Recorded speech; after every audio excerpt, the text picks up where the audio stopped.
വിശ്വകർമാവ് എന്നാൽ വിശ്വത്തെ നിർമ്മിച്ചവൻ, ഈശ്വരൻ. ഈശ്വരന് ജന്മദിനം ഉണ്ടാവാൻ സാധ്യതയില്ല.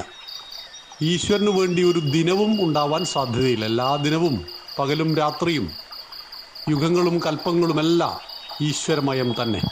അപ്പോൾ ഏതെങ്കിലും ഒരു ദിവസം വിശ്വകർമാവിന് വേണ്ടി നീക്കിവെക്കുക എന്ന് പറയുന്നത് വേദാന്ത തലത്തിലില്ല. എന്നാൽ വിശ്വകർമ്മജർ എന്ന് പറയുന്ന ഹൈന്ദവ സമൂഹത്തിലെ പ്രബലമായ ഒരു വിഭാഗം വിശ്വകർമാവിനെ ദേവതാരൂപത്തിൽ ആരാധിക്കുന്നു. അങ്ങനെ ആരാധിക്കുമ്പോൾ അതിനൊരു സങ്കല്പമുണ്ട്, ദേവതയുടെ ആരാധനാ സങ്കല്പം. ആ ദേവതാ സങ്കല്പത്തിൽ കാണുന്ന വിശ്വകർമാവിന് ജയന്തി ഉണ്ടോ എന്ന് ചോദിച്ചാൽ തീർച്ചയായിട്ടും ഉണ്ട്. പുൽക്കൊടി മുതൽ ബ്രഹ്മാവിന് വരെ ജയന്തിയുണ്ട്. കാരണം അതെല്ലാം ജനിച്ച് നശിക്കുന്നതാണ് എന്നതാണ് നമ്മുടെ സങ്കല്പം. എന്നാൽ ഒരിക്കലും നശിക്കാത്തത് ഒരിക്കലും ഉണ്ടാകാത്തതാണ്.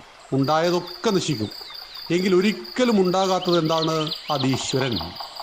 ഈശാവാസ്യമിതം സർവം, സർവ്വതിലും വസിക്കുന്ന ഈശ്വരൻ. ഏകമേവം അദ്വിതീയം, രണ്ടില്ലാത്ത ഒന്നാകുന്ന ഈശ്വരൻ. ഒരിക്കലും ജനിച്ചിട്ടില്ലാത്ത, അതുകൊണ്ട് ഒരിക്കലും മരിക്കുകയുമില്ലാത്ത ആ ഈശ്വരൻ ഏകനാണ്. ആ രൂപത്തിലാണ് നാം വിശ്വകർമാവിനെ കാണുന്നതെങ്കിൽ അത് വേദാന്തമാണ്. ആരാധനാരൂപത്തിൽ നമ്മുടെ കുറച്ചും കൂടി താഴേക്ക് ഇറങ്ങി വന്ന് ഇതിഹാസങ്ങൾ പുരാണങ്ങളിലേക്ക് ഇറങ്ങി വരുന്ന ആ രൂപത്തിലാണ് കാണുന്നതെങ്കിൽ അത് ദേവതാ സങ്കല്പമാണ്. രണ്ടും തെറ്റല്ല.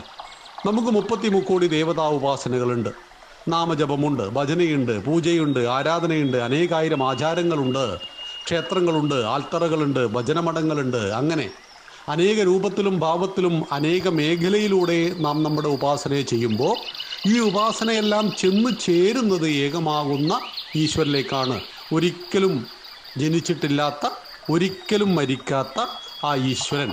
ആ ഈശ്വരൻ വേദാന്ത തലത്തിൽ ഏകമാണ്, അദ്വിതീയമാണ്. ആ ഈശ്വരന് രൂപമില്ല, ആ ഈശ്വരന് ആരാധനയില്ല, ആ ഈശ്വരന് ഭാവമില്ല, ആ ഈശ്വരന് ജന്മദിനമില്ല, ആ ഈശ്വരന് പ്രത്യേക ദിനമില്ല. എന്നാൽ വിശ്വകർമാവ് എന്ന ദേവതാ ഉപാസനയിലേക്ക് നാം ഉയരുവാൻ ആ വിശ്വകർമാവിന് ജയന്തി ഉണ്ടാവണം, ദിനമുണ്ടാവണം. ആ വിശ്വകർമാവിന് ഉപാസനാ സമ്പ്രദായങ്ങൾ ഉണ്ടാവണം. അദ്ദേഹത്തെ ഇഷ്ടദേവതയായി പ്രതിഷ്ഠിക്കുന്ന ജനവിഭാഗം ഉണ്ടാവണം. അങ്ങനെയുണ്ട്.